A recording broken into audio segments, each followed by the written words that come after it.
അയോധ്യയിലെ വികസന നേട്ടങ്ങൾ യാഥാർത്ഥ്യമാവുകയാണ്. എന്താണോ വാഗ്ദാനം ചെയ്തിരുന്നത്, ഒരുപക്ഷെ അതിന്മേലുള്ള ഒരു പടി കൂടി കടന്നിട്ടുള്ള ഔട്ടാണ് നമുക്ക് ലഭിച്ചിരിക്കുന്നത് എന്നതും കൂടി. തീർച്ചയായും ഒരു ഇച്ഛാശക്തിയുള്ള ദിശാബോധമുള്ള ഒരു ഭരണകൂടത്തിന് ഒരു നാട് വികസിപ്പിക്കാൻ എന്ത് ചെയ്യാൻ കഴിയും എന്നതിന്റെ നേർസാക്ഷ്യമാണ് നമ്മളിപ്പോ അയോധ്യയിൽ.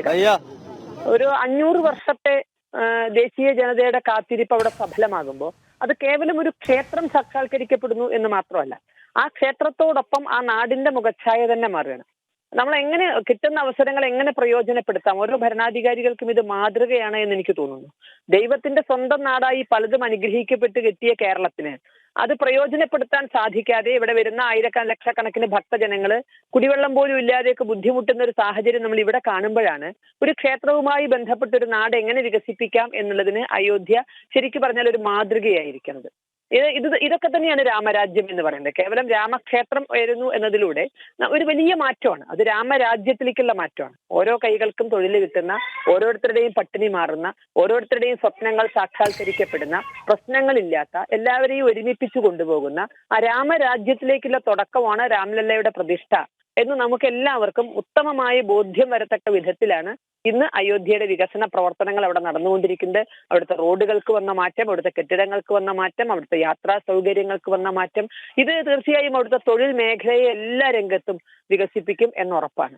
തീർച്ചയായും ഇത് ലോകത്തിന് തന്നെ ഒരു മാതൃകയായി അയോധ്യ മാറുകയാണ്. തീർച്ചയായും ടീച്ചർ, കഴിഞ്ഞ ദിവസങ്ങളിൽ നമ്മളോടൊപ്പം അവിടെ നിന്ന് പ്രതികരിച്ച എല്ലാ അയോധ്യ നിവാസികൾക്കും അത്യാഹ്ലാദത്തിന്റെ കഥയും വികാരവുമാണ് പങ്കുവയ്ക്കാൻ ഉണ്ടായിരുന്നത്.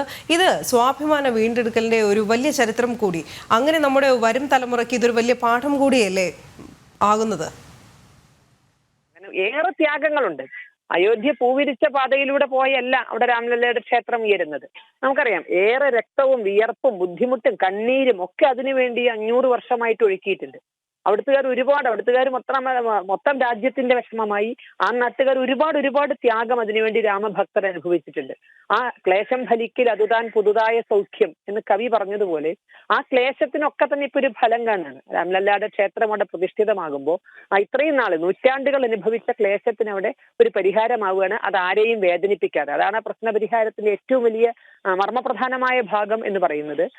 ഈ ത്യാഗങ്ങൾക്കൊക്കെ ഫലം ഉണ്ടാകുന്നു, സ്വപ്നം സാക്ഷാത്കരിക്കപ്പെടുന്നു. ഒപ്പം ആരുടെ വികാരങ്ങളും വ്രണപ്പെടാത്ത വിധത്തിൽ തന്നെ അത് പരിഹരിക്കാൻ സാധിച്ചു എന്നത് അത്ര ചെറിയ കാര്യമല്ല. ഇത് നാളേക്ക് മാതൃകയാണ്, നാടിന് മാതൃകയാണ്. തീർച്ചയായും വളരെയധികം നന്ദി ശ്രീമതി KP ശശികല ടീച്ചർ പ്രതികരിച്ചതിന്.